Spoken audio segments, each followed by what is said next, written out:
Welcome to topper classes 9.0। अगर आप लोग हमारे चैनल पर नए हैं तो चैनल को सब्सक्राइब कर लें और वीडियो पसंद आए तो वीडियो को एक लाइक ज़रूर कर लें। चलिए वीडियो को शुरू करते हैं। आज हम लोग कक्षा 10वीं का हिंदी बुक का पार्ट 1 का प्रश्न उत्तर करने जा रहे हैं, जिसका नाम है श्रम विभाजन और जाति प्रथा, जिसके लेखक कौन है? भीमराव अंबेडकर हैं। तो चलिए शुरू करते हैं। देखिए हमारा पहला प्रश्न है। पहला प्रश्न कह रहा है, लेखक किस विडंबना की बात करते हैं? विडंबना का स्वरूप क्या है?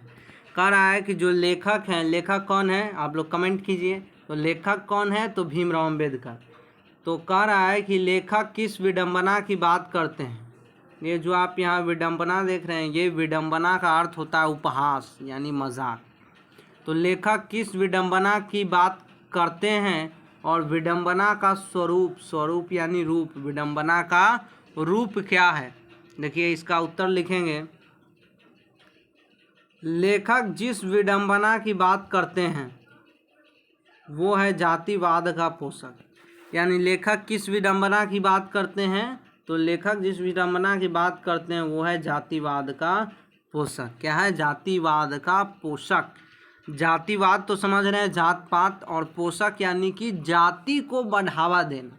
यानी जातिवाद को जो लोग बढ़ावा देते हैं वो क्या हो गए? जातिवाद के पोषक हो गए। वे क्या हो गए? जातिवाद के पोषक। विडंबना का स्वरूप है कि जाति प्रथा श्रम विभाजन के साथ साथ श्रमिक विभाजन का भी रूप लिए हुए है। कह रहा है कि विडंबना का स्वरूप क्या है? तो जो जाति प्रथा है, जाति प्रथा श्रम विभाजन, ये देख रहे हैं, श्रम विभाजन के साथ साथ श्रमिक विभाजन भी करता है। यानी जो जाति प्रथा उस श्रम विभाजन तो करता ही है, साथ ही साथ श्रमिक विभाजन भी करता है। ठीक है, यानी श्रमिक जो मजदूर है उसको भी बांटने का प्रयास करता है जाति प्रथा। तो ये पहला नंबर प्रश्न आप लोग समझ गए। अब चलते हैं अगले प्रश्न की ओर। अगला प्रश्न हमारा देखिए। अगला प्रश्न कहता है, जातिवाद के पोषक उसके पक्ष में क्या तर्क देते हैं? यानी जो जातिवाद के पोषक है, यानी जो जातिवाद को बढ़ावा देने वाले लोग हैं, तो उसके पक्ष में यानी जातिवाद के पक्ष में क्या तर्क देते हैं, यानी क्या विचार देते हैं? तो देखिए इसका आंसर होगा, जातिवाद के पोषक इस आधुनिक समाज में कार्यकुशलता के लिए श्रम विभाजन को आवश्यक मानते हैं। कह रहा है कि जो जातिवाद के पोषक है यानी जाति को बढ़ावा देने वाले जो लोग हैं वो आधुनिक समाज में, आज का जो समाज है उसमें कार्यकुशलता के लिए श्रम विभाजन, जो श्रम विभाजन है उसको क्या मानते हैं? आवश्यक मानते हैं। जातिवाद के पोषक है यानी जो जातिवाद को बढ़ावा देने वाले लोग हैं वो कुशलता के आधार पर, कुशलता समझ रहे, काबिलियत के आधार पर श्रम विभाजन को आवश्यक मानते हैं। वे कहते हैं कि जाति प्रथा भी श्रम विभाजन का ही दूसरा रूप है। वे क्या कहते हैं कि जो जाति प्रथा है उस श्रम विभाजन का दूसरा रूप है, इसलिए इसमें कोई बुराई नहीं है। मतलब उनका कहना है, जो जातिवाद के पोषक है, जाति को बढ़ावा देने वाले लोग हैं, कि जो समाज है तो समाज में कुशलता के लिए श्रम विभाजन को आवश्यक मानते हैं। वो कहते हैं कि कुशलता के लिए श्रम विभाजन क्या आवश्यक है। और उसके बाद कहते हैं कि जाति प्रथा श्रम विभाजन का ही दूसरा रूप है, इसलिए इसमें कोई बुराई नहीं है। ठीक है, चलते हैं अगले प्रश्न की ओर। अगला प्रश्न देखिए हमारा 3 नंबर कहता है, जातिवाद के पक्ष में दिए गए तर्कों पर लेखक की प्रमुख आपत्तियां क्या हैं? यानी जातिवाद के पक्ष में जो तर्क दिया गया है उसमें लेखक यानी जो हमारे भीमराव अंबेडकर जी हैं उनकी आपत्तियां क्या है? ठीक है, उसको हम लोग देखते हैं। तो चलिए आगे बढ़ते हैं। इसका उत्तर लिखेंगे हम लोग, देखिए उस उत्तर लिखेंगे कि जातिवाद के पक्ष में दिए गए तर्कों पर लेखक की आपत्ति यह है। अब आपत्ति क्या है, तो आपत्ति देखिए कह रहा है कि जाति प्रथा श्रम विभाजन के साथ साथ, यानी जो जाति प्रथा है वो श्रम का तो विभाजन करता ही करता है, उसके साथ साथ श्रमिक का भी विभाजन करता है। यानी श्रमिक यानी जो मजदूर हैं उसको भी जातियों में विभक्त कर दिया है, बांट दिया है। कौन? जाति प्रथा। श्रम विभाजन निश्चय ही सभ्य समाज की आवश्यकता है। यानी जो श्रम विभाजन है, काम का जो बंटवारा है, वो सभ्य समाज की आवश्यकता है। उनका कहना है, जो जातिवाद के पोषक हैं, कि जो श्रम विभाजन है, श्रम विभाजन वो सभ्य समाज की आवश्यकता है। परंतु किसी सभ्य समाज में श्रम विभाजन व्यवस्था श्रमिकों को विभिन्न वर्गों में विभाजित नहीं करती। परंतु जो सभ्य समाज है, सभ्य समाज में जो श्रमिक हैं, जो सभ्य समाज है उसमें श्रम विभाजन जो है उस श्रमिकों के विभिन्न वर्गों में श्रमिकों को विभिन्न यानी अलग अलग वर्गों में विभाजित नहीं करती।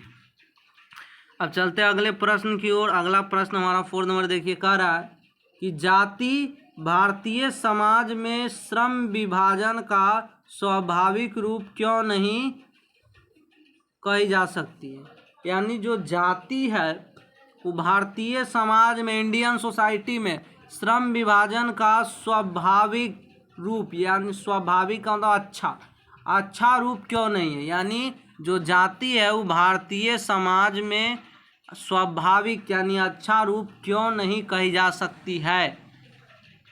तो इसका उत्तर देखिए हम लोग लिखेंगे कि जाति भारतीय समाज में श्रम विभाजन का स्वाभाविक रूप नहीं कही जा सकती है। तो क्यों नहीं कही जा सकती है? तो क्योंकि यह मनुष्य की रुचि अथवा कार्यकुशलता के आधार पर नहीं होती है। यानी जो जाति है वो मनुष्य की रुचि समझ रहे, मनुष्य का रुचि यानी जिसमें उसका इंटरेस्ट हो, इच्छा, ठीक है, मनुष्य की रुचि अथवा कार्य कुशलता यानी काबिलियत के आधार पर नहीं होती है, बल्कि माता के गर्भ में ही मनुष्य का पेशा निर्धारित कर दिया जाता है। पेशा का अर्थ होता है बच्चे लोग काम। तो यहाँ कह रहा है कि जो जाति है वो क्या करता है कि माता के गर्भ में, यानी शिशु जब माता के पेट में रहता है उसी समय उसका जाति का, उसका पेशा, उसका काम का निर्धारण कर दिया जाता है। इसीलिए जो है जाति भारतीय समाज में, इसीलिए जो जाति है भारतीय समाज में श्रम विभाजन का स्वाभाविक रूप नहीं कही जा सकती है। समझ में आया? अब अगला प्रश्न देखते हैं। अगला प्रश्न हमारा देखिए 5 नंबर क्या कह रहा है, जाति प्रथा भारतीय समाज में बेरोजगारी का एक प्रमुख और प्रत्यक्ष कारण कैसे बनी हुई है। यानी कहने का मतलब है कि जो जाति प्रथा है वो भारतीय समाज में बेरोजगारी का कारण है। जो जाति प्रथा है वो भारतीय समाज में क्या है, बेरोजगारी का कारण है। तो कैसे कारण है उसको हम लोग को लिखना है। देखिए कैसे इसका उत्तर करेंगे। जाति प्रथा भारत में बेरोजगारी का एक प्रमुख और प्रत्यक्ष कारण बनी हुई है। यानी कि कहने का मतलब है कि जो बेरोजगारी है, बेरोजगारी वो भारत जो जाति प्रथा है वो बेरोजगारी का एक प्रमुख प्रत्यक्ष यानी डायरेक्ट कारण बनी हुई है। अब क्यों बनी हुई है तो देखिए, तो क्योंकि लिखें, क्योंकि मनुष्य का जिस जाति में जन्म होता है, यानी मनुष्य का जिस भी जाति में जन्म हो, ठीक है, वह अपने माता पिता के पेशे के अनुसार यानी माता पिता के काम के अनुसार जीवन भर के लिए उसी पेशे में बंध जाता है।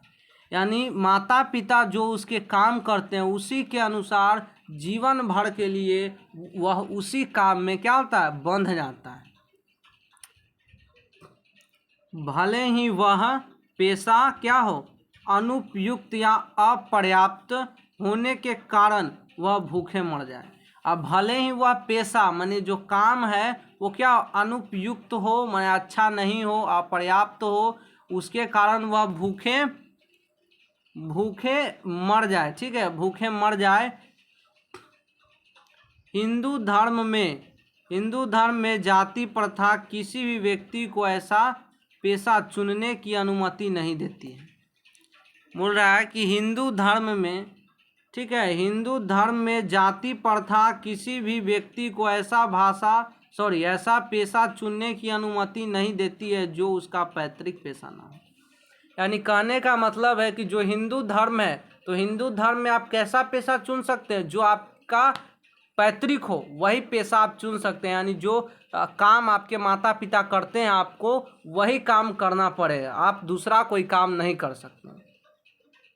ठीक है, समझ में आया?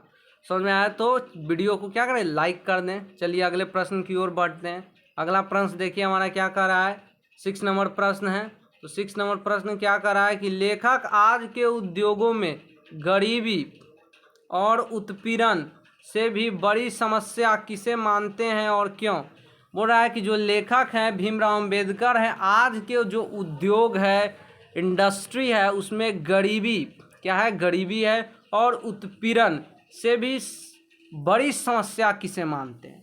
मतलब जो लेखक हैं वो गरीबी और उत्पीड़न से भी बड़ी समस्या किसे मानते हैं और मानते हैं तो क्यों मानते हैं। देखिए इसका उत्तर कैसे लिखेंगे, तो इसका उत्तर लिखेंगे कि लेखक आज के उद्योगों में गरीबी और उत्पीड़न से भी बड़ी समस्या जाति प्रथा को मानते हैं। यानी जो लेखक हैं वो गरीबी और उत्पीड़न से भी बड़ी समस्या किसको मानते हैं, तो ये जो जाति प्रथा है इसको मानते हैं। अब क्यों मानते हैं, क्योंकि जाति प्रथा के कारण ही मनुष्य को अपनी रुचि के अनुसार पेशा चुनने की आज़ादी नहीं होती। क्योंकि जाति प्रथा के कारण ही मनुष्य क्या करता है, अपना रुचि के अनुसार कोई भी पेशा यानी काम चुनने की आज़ादी नहीं होती है। यानी जो मनुष्य है वो जाति प्रथा के कारण अपना रुचि से वो कोई भी पेशा नहीं चुन सकता है, कोई भी काम नहीं चुन सकता है। जाति प्रथा के आगे मनुष्य की भावना और रुचि का कोई स्थान नहीं होता है। यानी कह रहा है कि जो जाति प्रथा है, ठीक है, उसके सामने जो मनुष्य की जो भावना है और रुचि है उसका कोई स्थान नहीं होता है। और मजबूरी में मनुष्य को, देखिए यहाँ पर मजबूरी होगा, ठीक है, और मजबूरी में मनुष्य को अपना जातिगत पेशा करना पड़ता है। यानी जो उसके जाति से संबंधित जो काम है वो मनुष्य को करना पड़ता है। ठीक है, अब आगे बढ़ते हैं। देखिए 7 नंबर प्रश्न है। देखिए 7 नंबर प्रश्न क्या कह रहा है, तो प्रश्न को हम लोग देखते हैं। तो 7 नंबर प्रश्न कह रहा है कि लेखक ने पाठ में किन प्रमुख पहलुओं से जाति प्रथा को एक हानिकारक प्रथा के रूप में दिखाया है। मतलब कह रहा है कि जो लेखक हैं भीमराव अम्बेडकर वो किन पहलुओं से जाति प्रथा को एक हानिकारक प्रथा के रूप में दिखाया है। तो देखिए इसका आंसर लिखेंगे, लेखक ने पाठ में विभिन्न पहलुओं से जाति प्रथा को एक हानिकारक प्रथा के रूप में दिखाया है जो इस प्रकार हैं, या नीचे लिखे हुए हैं। तो क्या क्या है देखिए। तो पहला बोल रहा है कि अस्वाभाविक श्रम विभाजन। अस्वाभाविक मतलब क्या, खराब, अच्छा नहीं है। तो अस्वाभाविक श्रम विभाजन यानी मनुष्य के स्वभाव के विरुद्ध। दूसरा बढ़ती जनसंख्या बढ़ती जनसंख्या, ठीक है, जाति प्रथा के कारण ही जनसंख्या में बढ़ती बेरोजगारी, जाति प्रथा के कारण ही क्या हो रही है, बेरोजगारी बढ़ रही है। उसके बाद बोल रहा है कि श्रम और रुचि यानी श्रम क्या है, इच्छा के विरुद्ध है, तथा विवशता यानी मजबूरी में श्रम का चुनाव यानी मजबूरी में श्रम का चुनाव करना पड़ता है। आदर्श यानी अच्छा तथा सभ्य समाज। अब आगे बढ़ते हैं, अगला देखिए लास्ट प्रश्न है हमारा 8 नंबर। प्रश्न कहता है कि सच्चे लोकतंत्र की स्थापना के लिए लेखक ने किन विशेषताओं को आवश्यक माना है। क्या कह रहा है कि सच्चे लोकतंत्र की स्थापना के लिए यानी सच्चे लोकतंत्र की स्थापना के लिए लेखक ने किन विशेषताओं को, कौन सा विशेषता को आवश्यक माने हैं। तो देखिए इसका उत्तर क्या लिखेंगे, इसका उत्तर लिखेंगे कि लेखक ने लोकतंत्र की स्थापना के लिए स्वतंत्रता यानी सभी व्यक्ति क्या हो, स्वतंत्र हो। उसके बाद समानता, सभी को समानता का अधिकार दिया जाए, एवं भ्रातृत्व यानी भाईचारा पर आधारित समाज को आवश्यक माना है। यानी जो लेखक है भीमराव अंबेडकर, वो लोकतंत्र की स्थापना के लिए, किसकी, लोकतंत्र की स्थापना के लिए स्वतंत्रता, समानता और भ्रातृत्व यानी स्वतंत्रता यानी सबको स्वतंत्रता का अधिकार हो, समानता सबको समानता का अधिकार हो, और भ्रातृत्व यानी सब लोगों में क्या हो, भाईचारा हो, तो उसी पर आधारित समाज को आवश्यक माना है। अगर आपको वीडियो पसंद आए तो वीडियो को लाइक करें और हमारे चैनल को सब्सक्राइब करें ताकि हमारे आने वाले सभी वीडियो का नोटिफिकेशन आपको मिलता रहे। धन्यवाद।